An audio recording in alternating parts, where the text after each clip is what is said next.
its first ever budget for the financial year 2024-25, and this is the budget, the first ever budget after the February 8th elections this year.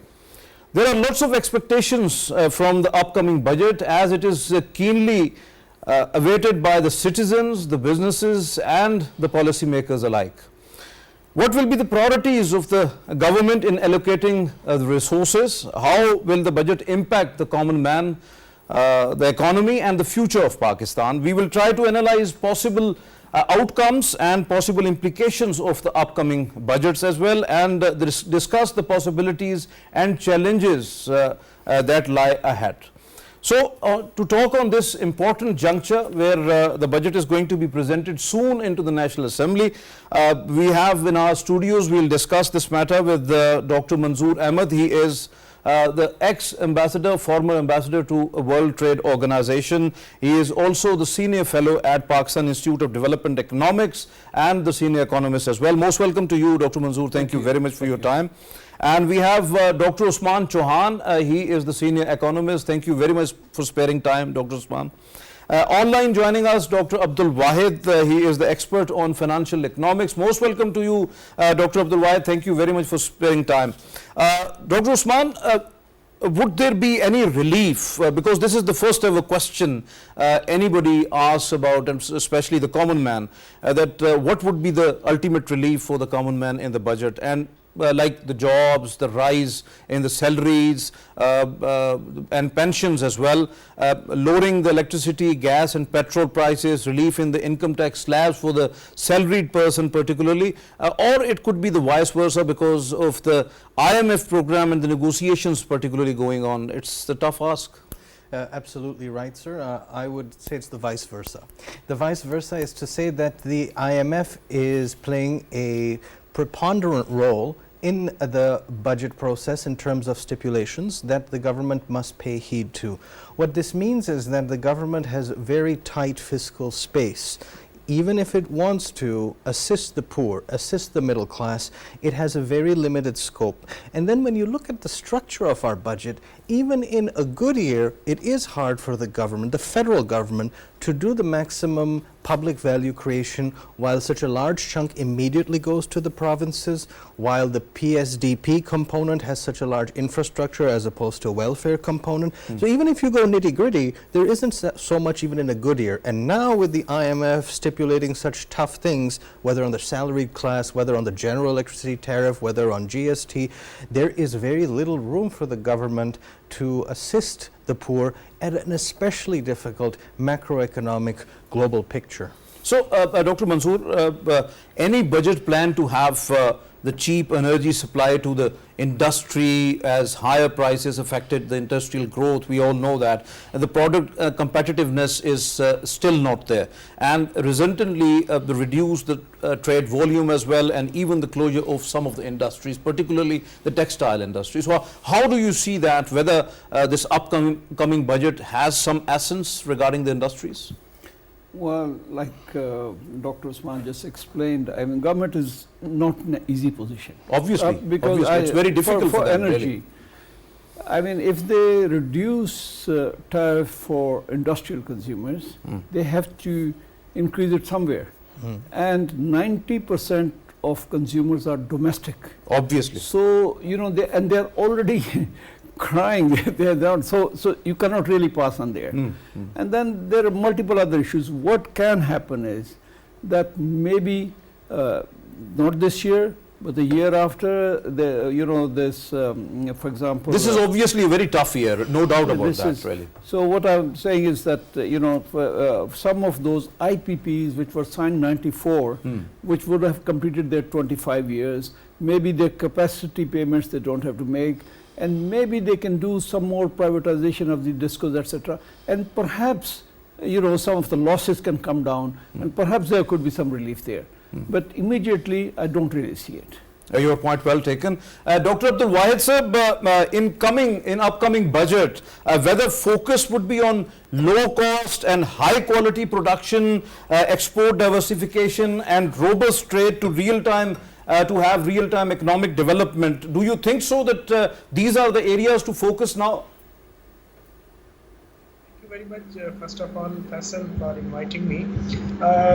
When we talk about the budget, as said by my fellows, that there is very limited space for government to It provide. is very important that low cost and high quality production. That is very important if we want to diversify our exports to the world, and particularly to raise the trade volume, because ultimately that gives us the foreign exchange reserves. How do you see that? Because government is very eager to have these things in kitty now. It's a very good point. There's two parts to your question. One is the quality side and one is the cost side. On the cost side, certainly the government can do a lot to make our energy rates and prices competitive in Asia. Right now it is not so competitive, so there is an incentive for industry to either produce at a lower volume or produce elsewhere. But the quality part is very much dependent on the private sector and what they produce, and any lacunas in that require their own serious thinking about whether they really do want to compete in the world. Obviously. And so I see your question as a combination of the government side, the energy rate and all that, but I also see the private sector's role to start to take things seriously. It is a changing world. Demands are becoming more precise and specialized, and there are many new niches that are opening, the sum total of which allows you to have considerable Actually, whole of the growth. nation has to take responsibility, because this country belongs to all, and we all have to strive for a better Pakistan. Absolutely, but there's a mutual responsibility. Citizens have a role, the government has a role, the private sector has a role, and you know, as this pie is very tight now in terms of fiscal space, there is more alert oversight of just what empty gaps have been left over time. So Obviously. there's greater political will now to fix things than it was a decade ago or 2 decades ago. Sometimes we as a society need a bit of a crunch to start to take things seriously, and at the end of that crunch we often do very well. I will cite the example of FATF. We needed an external push, and after that we made one of the best systems in the world. So maybe this crunch helps us to think about things. Means these challenges are actually the opportunity for Pakistan. Exactly. Dr. Manzoor, what mayors, because ultimately when we are talking about progress, development, prosperity, it needs a well-built society which has the very strong roots in education. You have the healthcare system very much robust, and the social protection services must have to be intact. So how do you see that what mayors are going to be proposed in this budget as current fiscal year which is going on, alone health and education budget face unprecedented cuts. We have seen that these cuts were there. So do you think that health and education budget and the social protection things will get some margin in this budget, because National Economic Council has suggested some mayors on that? Well, since these are generally provincial subjects, so you will have to wait for their budget to come in. Yeah, I mean, definitely. it's both sides, It is, obviously, as after federal 18th as well Amendment. as provincial. But our record is not that good. Look at just say health. Okay, both combined, federal as well as provincial, it's about less than 1.5%. Now, just for health, World Health Organization says you should spend at least 6%. Obviously. And if you look at the region, South Asia region, about 4% or something of the GDP goes there. Average is And- 4 to 5, yes. Yeah, average 4 to 5. It's the same thing with education. And unfortunately, we have not been giving enough attention. And these are the areas which have to be given more attention. But as I say, after this 18th Amendment, these are provincial, and let's see, if they come up with something better. Your point well taken. Dr. Usman, pertaining to the ongoing fiscal and security situation, is there any room to have the moderate increase in the defense budget? Because how much allocation do you think that it would be possible compared to the last financial year, or whether we have very lesser room on that? Well, what you observe with the defense budget over time is that the armed forces as a whole have started to create better use of their endowment, which means that they have perhaps reduced personnel or specialized in areas, passed things around that make it more efficient. And so this crunch is actually, in a sense, a good thing, because if you look at many parts of the armed forces, they are utilizing their endowment in a much better way. Ideally, you would need a larger endowment so that you can cover the necessity of having an adequate defense budget. But if the whole country is facing that crunch, then of course the defense budget will face at least an inflation adjusted stagnation, and the pressure, and with good leadership, they make the best use of the resources. But I don't expect their resource endowment to grow, since the overall fiscal pie is not growing at a significant amount, at least with federal subjects. We have to keep in mind that defense spending is a federal subject, but since so much goes to the provinces which don't have armies of their own, we have to also look at, as Sir was saying, the federal and provincial balance of key subject, because defense has to be for all of us. So then what is the federation's proportion? Ultimately, Dr. Usman, we all know that there are not only the external threats which are there, because we have lots of threats internally. Pakistan is fighting a war against terrorism from the last more than 2 decades, and there is a huge spending going towards that war, unfortunately, and this is unwanted war which is imposed on Pakistan because of some of the proxies, and behind that some of the enemies. So how do you see that? Because in that area we can't even afford to have the very lower budget on that, but obviously we have the squeezed funding. Absolutely. There's 2 ways to look at this. One is that with asymmetric warfare or with non-state actors, it's always complex because your relative size of endowment doesn't determine your success. There's much more to asymmetric warfare than simply your economic endowment. And the second thing is that you can offset part of that by having the requisite funding in the right areas. And it's not just about the money. So for example, spending on education and healthcare and other things often is a way to dissuade people from radical notions and radical tendencies. But even there, it's not so much a question at the provincial level of having enough money. It is a question of them spending it adequately and having the delivery means to get to the people. When you have problems like ghost schools and ghost hospitals, you really have to make sure that the money is being spent in the right way. There is plenty of money at the provincial level, but seeing it translated into public value, this is the single biggest problem with our budgetary architecture, and it's a provincial problem, and it's a delivery problem rather than an endowment problem. Well elaborated. Dr. Manzoor, how do you categorize actually the government expectations to have the real-time GDP growth in future, that is 3.6, which is right now is most call it 2.4, it's hovering around. So do you think so that it is going to be? And the agriculture growth is expected actually 2%. These are the figures actually from the National Economic Council.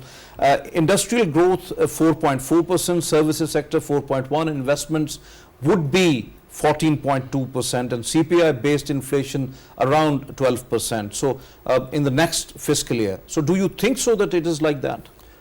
Yes, I don't think they are exaggerated, because having a GDP growth of 3.6% is not really, I mean, we were in serious difficulties previously, but this is not a high growth, because if you look at the region, India, Bangladesh, you know, all these countries, 6-7% for years. So at least we should have this 3.6%. And one reason we didn't make it this year was, well, agriculture did very well, but our industrial growth was, you know, almost. But the economic survey says more than 6% growth in the agriculture sector. Now what we are projecting is only 2%. Yes, last year was an exceptional year because we had very good crops, and then because of some external factors, so it performed very well. But growing at 6% every year is not, you know. But definitely lots of hiccups might be the climatic changes, you have harsh weather. Yeah, but you know, because agriculture growth is normally 2-3%, so last year was exception because of, you know, first India banned its rice, so we were exporting this, and our crops were very, very good. I mean, for years, our cotton was 6-7 million. Last year, it's this year. But at least it has given economy a strong sign of growth. That's what I'm saying. That you know, all these crops, major crops, cotton, wheat was 31 million tons. We never reached that much. And cotton, wheat, and sugar, we have surplus now. We are trying to export. So all these crops, the major crops, did very well. So last year they grew 6%. But what I want to say is that next year, hopefully, our industrial production will grow substantially compared to this year. The previous year, the problem was we were squeezing on imports, and unless you let imports come, and because it's mostly raw materials and capital machinery, etc., and if you don't let it come, then your growth comes down. And that was the big problem. Now the State Bank has started opening up. They are now letting imports come in, and hopefully the industrial activity will take. But the thing is that industrial imports related to the machinery or anything else, that is exception, that is acceptable. But when it comes to the non-traditional items, then the cosmetics and some sort of animal foods and something like that. So if you just import all these, which is not necessary right now, so do you not think that that is the extra, putting extra burden on the national exchequer? I think it's a lot of propaganda. Actually, if you look at the figures, about 90% are essential imports. It's very low, maybe 2-3% are these things, and mostly whatever you see, these cosmetics, etc., because the taxes are so high, they come through smuggling sources, etc. They're not actually, if you look at the figures, you know, it will be 30% of our imports will be this petroleum of the total. So if we are obviously that is the large chunk. Yeah, yes. That's large chunk, and you can see about 6-7 billion is the food products like edible oil, etc. So you total up, and you'll find that out of 50 billion, 47-48 will be this. Another 4 billion will be these miscellaneous things. So it's not really, that's not a big issue. It's just made out for political reasons, but it's not a big issue. Okay. Dr. Usman, what measures expected to curtail the country's swelling fiscal deficit and public debt crisis, because which is soared to 81 trillion or around it. So which is actually eating whole of the revenue. Hard work done, that is, it means we have only the availability of 27% real amount to have development in the country, and even the government expenditures and all that. So what do you think, that why the 73% actually going towards debt servicing, or just paying the markup? So do you not think that we have to seriously think about it? Yes, I do. There's many different important measures that can be taken on the fiscal side, which are not so difficult. When you look at the nature of our debt servicing, there's a foreign component, of course, but then there's a very significant domestic component. That is you, as a sovereign, dealing with your own banks, who you gave licenses to, who you regulate. There's a lot of interesting ways to deal with this, because you are borrowing in your local currency at an interest rate that you set. Two banks that work under your jurisdiction, you can have all sorts of levers to sort this out. And this is actually a distortion or a dependency, because our state bank doesn't lend directly to the government in the way that it did before the State Bank Amendment Act. So the domestic banks have now found this to be a very lucrative area. Rather than lending to industry, businesses, or people, they'll just lend at a very high interest rate and then make a cut off the spread, because they don't give you as a depositor that amount. So this domestic portion of the borrowing can easily be remedied. We have to, it's a much more sizable chunk. And then in terms of borrowing, it's also looking at the maturities, rolling over things, how much do we really need relative to that, as well as keeping in mind, again, the federation component, that the borrowing unit is the federation, the center, but the spending units are the provinces. So passing more things down to the provinces, or asking them to generate their revenues, or borrowing, that is much better. Even in sophisticated economies, you do have jurisdictions that can go bankrupt. For example, there's municipalities in the US or in UK that are bankrupt, but the sovereign is never allowed to go bankrupt. Similarly, we should have that thing that the federation should be very strong, and if you have federating units, smaller ones, you can sort out their issues within a larger nexus of the federation. So there's plenty of ways to sort this out. Your debt payment as a percentage of GDP, for example, this isn't as big of a concern if you just take some robust and coherent measures. So what about the fiscal deficit, which is actually, we are trying to lower it down, but unfortunately that is not there? On the deficit side, then again, you have the revenue raising part. We have a lot of talk about taxes happening now, GST and indirect taxation as well as direct taxation. But I don't think there is that much room to squeeze those that are already in the tax net. We also have to look then at the expenditure side, that what is it that you are spending on, aside from debt servicing, which, as we just said, we can remedy. But in terms of actual spending, is there public value being created from it at the federal level, and especially at the provincial level? There's ways to sort this out in terms of budgetary allocation so that you don't actually run a deficit. But keep in mind, if the government, this is an accounting identity, which is to say that's a universal truth, that if the government is in surplus, it means that there is less for the private sector. If the government is in deficit, then there's more for the private sector. But we have to look at how that private sector stuff is being used, that extra capital. Is it going just to a certain segment of society? Is it going to just discretionary spending, or is it going towards a higher investment rate? So this accounting identity, then maybe the government should run a deficit, but what it's running it for has to be for the people. Well elaborated, well elaborated. Dr. Manzoor, as upcoming budget, as Dr. Usman said, that its upcoming budget is largely going to be the tax oriented, and how will the budget impact the businesses and industrial sectors, especially after withdrawal of some taxes, tax exemptions, incentives or the subsidies? Because ultimately when you impose taxes and you remove all those exemptions and subsidies, it would have a double impact. Well, I think the basic problem is that currently their tax rates in anything, our tariffs are amongst the highest, corporate tax, GST the highest. So it's very high. Because of that, you have to give exemptions. So if the rates are not that high, they could cut down these exemptions. Exemptions are a very big chunk. So what they need is to reform. And the other thing, I mean, if you keep increasing tax, people move into this grey economy.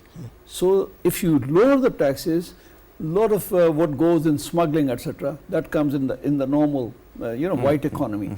So with the same economy, you can have far greater volume of collection if you reform. And the other thing is they have to go for this digitization, because without digitization, it's extremely, you can't really At least the process started from the FBR process started, but where that reached, we don't know exactly really, because well, it's started, but it was very slow. I think now the government realizes, just they have recently on both sides, customs as well as income tax, they're really pushing it, and I think they're getting the support from World Bank, etc., to expedite it now, sir. Okay, your point well taken. We have now at the telephone line Dr. Abdul, Wahid, expert on financial economics. Dr. Abdul Wahid, most welcome to you, sir. Thank you, sir. Thank you for inviting me. Because of technology, we could not. Yeah, definitely, it was some technical hiccup. So, Dr. Abdul Wahid, as the Planning Commission was stressing upon the Public Sector Development Program, PSDP must have to be in between 1,200 to 1,500 million. So now the National Economic Council has not only endorsed it, but also only 100 million cut, and it's approximately about 1,400 million rupees now. So do you think that it is going to work, and in next fiscal year there would be no cut on PSDP, or it's going to be otherwise? Thank you very much. When we talk about the budget, when we see the leverage and space in this budget or upcoming budget, so we can't see the increase in public sector development programs, because if we could see right now, our budget expenditure outlay, it's a 13.6 trillion rupees, out of which current expenditures are at around 12.6 trillion, and PSDP is likewise. Because if you could see the current deficit, current expenditure, specifically debt servicing, it is increasing every year. Right now, it is 60%, 64% of the total expenditure. In next year, it would be almost 70% or 68%. So, in my point of view, we can't expect increase in PSDP, because debt servicing and other losses of public sector organization is increasing every year. So that burden on budget is increasing every year, and the spaces for public healthcare, public development sector is increasing every year. So in my point of view, if we could see, we have a minimal leverage in the major budgetary items where we could allocate some budget for PSDP, which the fees depend on the next budget, because in next budget our debt will increase, and likewise that everything will increase. So I can't expect an increase in future in CSDP. So, Dr. Wahid, when we are talking about particularly enhancing the tax base, so do you think that there would be more direct taxes or the indirect taxes? Because we have seen over the years that indirect taxes are more in the budget rather than to be the direct taxes, and that actually a common man is bearing the brunt of whole of the taxes rather than the elite and or those sectors who are either the undertaxed or never taxed. Yes, increasing our tax rate is a totally different thing. In our country, government and our FDR and other institutions try to increase the tax rate instead of tax base. Right now, only employees, those are actually 5% of the population, or even less than this, are paying taxes, direct taxes. Rest of the community is not actually in tax base. So government is to increase the tax base, not in tax rate. So when they increase the tax rate, definitely it will increase the overall cost of businesses. So my suggestion is, instead of increasing the tax rate or including or enhancing the different taxes, the government has to increase the tax base. I mean, number of people should be included, more number of people should be included in tax base system. Some of the suggestions like ending the exemptions from erstwhile FATA and PATA areas, imposing taxes on agriculture, real estate, retailers, tobacco sector, sugar, cement, beverages, crushers, and all others who are actually basically environmental degraders. So how do you see that to impose taxes on those areas which are still either the non-taxable or might be not under tax, or they are under taxed actually? When we talk about the real estate sector, ending exemption in the real estate sector significantly increase the fiscal revenue, allowing for broader financial base for public expenditure and development budget. However, eliminating the tax exemption in region like PATA would have adverse social consequences, because these regions which are already facing a significant socio-economic challenges, relying on tax exemption to alleviate poverty and vulnerability, increasing the financial burden on the residents and potentially leading to heightening the economic disparity and social health.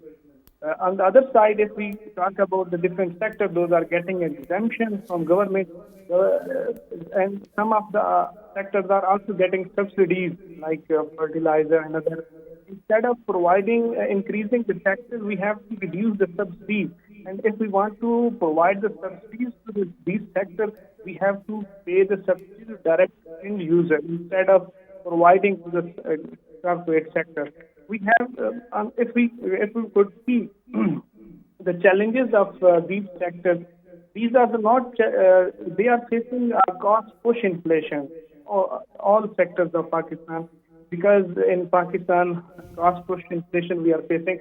These challenges, to address these challenges, it's crucial for the government to reduce the regulatory footprint, because regulatory footprint, they are due to this footprint, the cost of the business increases. For example, different NOCs instead of another kind of legal regulatory burden, we have to reduce these. So on the other side, if we want to provide them the relief, we should provide them less policy rate. 22% is very high policy rate. If we want to reduce their cost of business, we can reduce the policy rate, that is 20%. By the way, State Bank has reduced it to 20.5 right now, but that must have to be lower as well. So thank you very much, Dr. Abdul Wahid, for your precious time. Thank you very much for joining us. Dr. Manzoor, as Dr. Abdul Wahid was saying, that we have to actually regulate the regulatory framework. That is very important. And if we are just giving exemptions and subsidies to elite, rather than to just giving to them, we have to give them the end user or the producer actually, rather than to just giving to those who are just having lucrative things and they are just enjoying those subsidies and exemptions.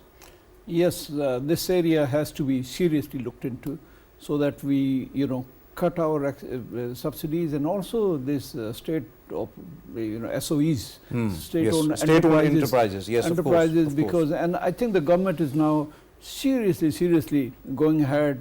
When the finance minister was saying yesterday that, for PIA, by July, August, something will come out. And definitely there are 24 state-owned enterprises which are in line to have privatization. For the first time, they are going quickly towards that. Yes. So that's happening, I think, yes. So how do you see that World Bank guideline that what says that maintaining a revenue of GDP ratio of at least 15% is the key for sustainable development and to alleviate poverty? How to achieve it in near future? Because Pakistan is going towards that, but it's very slow. Yes, it's been very slow, and if we compare, compare countries like us, for example, India, it's 15%, and we are, in terms of revenue, we are no more than FBR revenue, taxes, we are no more than 10% of the GDP. But if they do go ahead with this digitalization, and also, recently I'm a part of that PIDE. Means no human interference. That is very important. Just minimize the human from the tax, getting the tax, or how to make, how to be the filer or something like that. That is important, that you have just the machine interaction between the humans, and you have to just being the filer or just have to pay taxes through digitization rather than just. Yes, that's one side of it. The other side is reform of this policy, because that is also very important, because we did a study with PIDE, there's commission, and there was people like Dr. Shahid Kardar, Nadeem al-Haq, and Shabar Zaidi, and all Ali Salman, etc. So all this study, and we looked at every figure and every tax, that if you lower those taxes, then your revenue will actually go up. In fact, we did this exercise when I was in FBR and customs area, and we lowered the tax tariff rates quite substantially, and our tax revenue, our custom duty was growing in double digit. Previous to those reforms, the average growth was 4%, but after those reforms, it really shot up. Obviously. So there is that side as well. So, as Dr. Manzoor said, Dr. Usman, whether the only way to enhance the tax base is indirect taxes, heavy income tax on salaried class, imposing or increasing the petroleum levy, why not the direct taxes on elite, the agriculture sector, the retail sector, the traders, real estate, and all others? Absolutely. So indirect taxation has one big problem. It is very distortionary because it affects the people who are not able to pay as much in a disproportionate manner relative to their income. That is one case against it, but it is a lot easier to collect.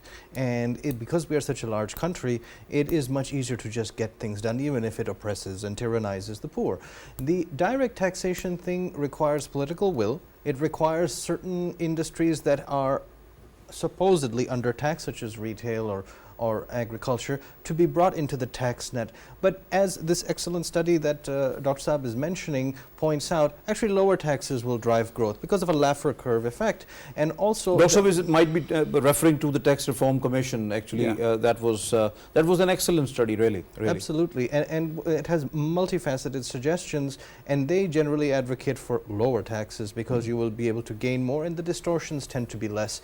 And there is a lot of dispute about the idea idea of if you really were to tax real estate hard, would you really generate that much? The same with agriculture. It has to do more with the productivity as well as the amount of employment in these sectors, as well as how you would collect it, the cost of collection and so on. So taxing around is a very Sheriff of Nottingham sort of approach, and we have to look at the balance between what we need to spend and what we're collecting tax for. And then if you have this amount of money, is it really being spent to drive growth? So you have an austerity element and you have a growth element. Right now we are not thinking about growth at all. We are really thinking about hunkering down, and that's what the IMF expects us to do. But you cannot prosper through austerity. And that's the ultimate goal that our budgetary philosophy must reflect further down the road. Definitely. We have to move on regarding when we are talking about our agriculture, the agroeconomy, the industry, the cottage industry, the large-scale manufacturing. That is very important if we want to grow, really. So, Dr. Manzoor, you were mentioning about the Tax Reform Commission. So, under PIDE, the Pakistan Institute of Development Economics has suggested to reduce, you rightly said, reduce the tax rates of all major taxes, including the general sales tax, to 10%, to generate more revenue, and claimed that this action, if taken, will generate at least rupees 4 trillion in the additional revenue. So is it right, and whether the approach is there? Yes, I think it's right, because rigorous studies were done so that we are able to defend each tax. You know, we say, okay, this is your current GST rate. If you bring it here, how would it raise? You know, how would it bring more into the, and all those rigorous studies are done, and that's, we came up with those figures. These are not speculations. Yeah, definitely, because I have studied a lot. I've gone through this because it was well studied, it was well carved, it was well structured even. So why the consideration is not there at the highest level? I think it is being well received. Unfortunately, we got a little bit late because we worked on it. You know, there were several experts, and we kept discussing. So, and by the time we were ready, the finance minister was gone out, and he's been handed over. By the way, the government is there because it is their first budget, so you don't have to worry about, really, because if they are receiving that thing. Yeah, hopefully we're told that you know, it was received very well, and they're looking into it. That's good. That's good. If they are receiving and they are looking into it and they are going to have some actions on ground, it means that it's going to be. As suggested by some of the experts, Dr. Usman, whether this budget, which is going to be we have some minutes left. So, comprehensive shift from highest rate of GST to the lowest rate of the value-added tax, because this is the old mantra going on, but unfortunately sometimes it was implemented, sometimes not. So would it be possible that this will have the immediate positive impact on the tax to GDP ratio, well, let's say about 3 to 4%? Perhaps it will. Perhaps it will. There's certainly possibilities on that front, and we have to keep in mind the distortionary impact of indirect taxation as well as the tyranny of it. And I believe that looking at our tax base is only half of the conversation. The expenditure side is the other. Federal revenue collecting is one thing, but provincial spending is the other. So all of this must be looked into balance. And one positive thing, well, first of all, there's much better research, as Dr. Saab demonstrates. But second, there's a much more political will for this, because you can't kick the can down the road too far now. Now we have to start thinking about immediate remedial triage. Now is the time. The IMF is not going to solve our problems for us. We have to come up with indigenous solutions. There's great effort on that part. But when it comes to the indigenous solutions, government time and again asking, requesting opposition even to come up to have negotiations, to sit at the table and just decide about the Pakistan's future, because it's very important to have some sort of charter of economy. They are asking it from the last many years, but unfortunately some of the political parties are more interested in agitations or in public meetings or protests rather than to have the real-time negotiations. So why not negotiations for Pakistan? Absolutely. Well, building a charter is a necessary thing, but what the charter will consist of will matter a lot. Will it be driven by data data-driven approaches? Will it be driven by the people's will? Will it be dependent on a long-term versus short-term thing? Will it require sacrifice that is often in the area of taboo? For example, family planning, family welfare stuff is things people are uncomfortable with. But a totalizing charter that covers not just this generation but the next one is necessary. And once we can get everybody on board, we can arrive at common interests that look at not just us now but our children and grandchildren as well. Obviously, but we, by the way, you are talking about generations, so another problem is the population, which is we can't ignore because it is a kind of a ticking bomb, and unfortunately whatever we can do at economic front, you have a huge Mount Everest of the population. So how you are going to actually harness each and every person in future when it comes to your budget? If you answer it, or Dr. Manzoor, please. Well, okay, for population, we have some good models in front of us. For example, Bangladesh. You know, they were more in population than we were. But then they got the whole society, including imams of the mosques, to do this. And they were very successful. So we can do something similar, you know, successful model. Lots of other countries. Pakistan has not really done, has not taken any initiative. They need to do it, they just take any, and the other thing is, girls' education is very important. Obviously, very important. Once no they doubt. get educated, you know, then they look after themselves and they are in job, etc. And that also. So there are many little things that they can put together and to bring down the population. Definitely. And what about, Dr. Usman, what about the ultimate impact, if revived, the tax on cash withdrawal from banks, import of exempted raw material, increasing tax rates on the existing ones, and imported food, insecticide, pharmaceutical and solar panels, because some of the suggestions and proposals are there in the now finance bill as well. Yes, well, some of these seem very, very tactical. That is to say that they're trying to triage at a very, very precise level, and they may actually stymie growth in very, very important sectors. I am a fervent believer, for example, that we should not have distortionary policies in solar at a time when the world is transitioning to renewable energy, and we are a sunny country, and our existing power system doesn't do it for everybody. This is the time where you need to think about solar in the way that you thought about mobile phones 20 years ago. Yes, the elite will have Even solar all the panels. renewables and alternative energy sources, because that is very important when it comes to the Pakistan, because we are not actually, we have the fragile economy, so these are the areas which can give us the clean green energy, as well as we can grow in that as well. So Dr. Manzoor, when we are talking about Pakistan's circular debt, that is another issue when it comes to energy. So it's mounting with every passing day. Right now country's total circular debt is about 5.7 trillion Pak rupees. So any plan in this budget to deal with such a living monster? Yes, it is a monster. You rightly described it. And what they can really do is, one, I mean, a lot of these discos, these distribution companies, their losses are quite huge. Obviously. And some of them, you know, are really 60-70% losses. So they can privatize them, give them to provinces, do something so that their losses come. That's one way. The other thing is that, you know, there's energy, for example, electricity distribution losses, 17% is very high.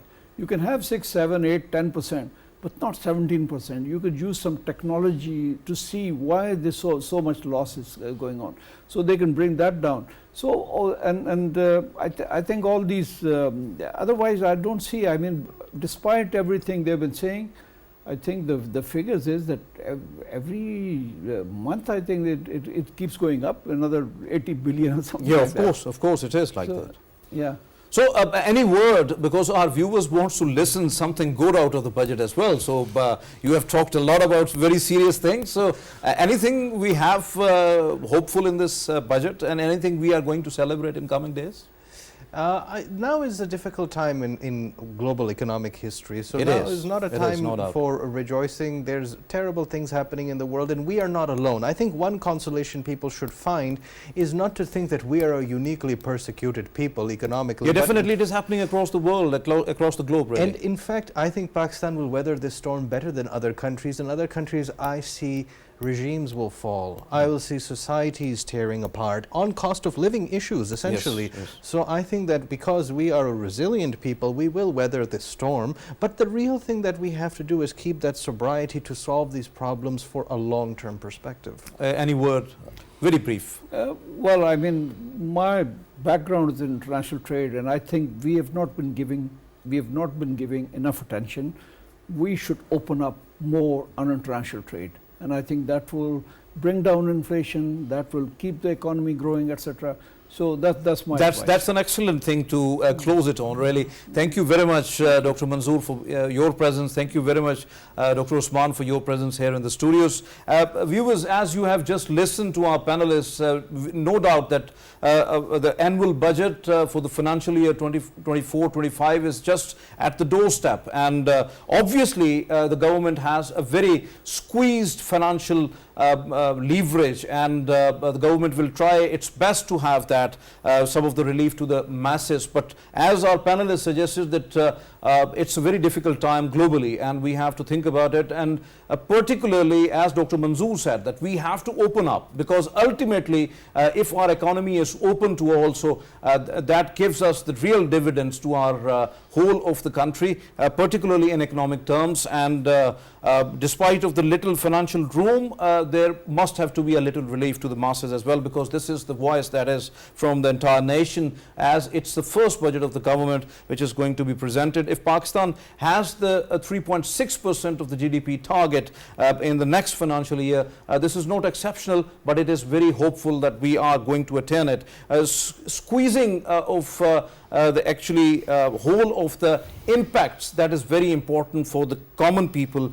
We have to think about it for the direct taxes rather than to be the indirect taxes, and particularly those taxes which are straight away impacting the humans and the population overall. Unnecessary tax exemptions and the subsidies, that must have to be abolished and provided to the end users or the end producers rather than to be the elite. And regulatory footprints must have to be regulated. That is very important. Low tax rate and earn more revenue. That is going to be a real formula if the government is going to adopt that. This is today's whole of the what we have discussed into the budget transmission. This was the special budget transmission. This is going on at the PTV World. So please stay tuned with us.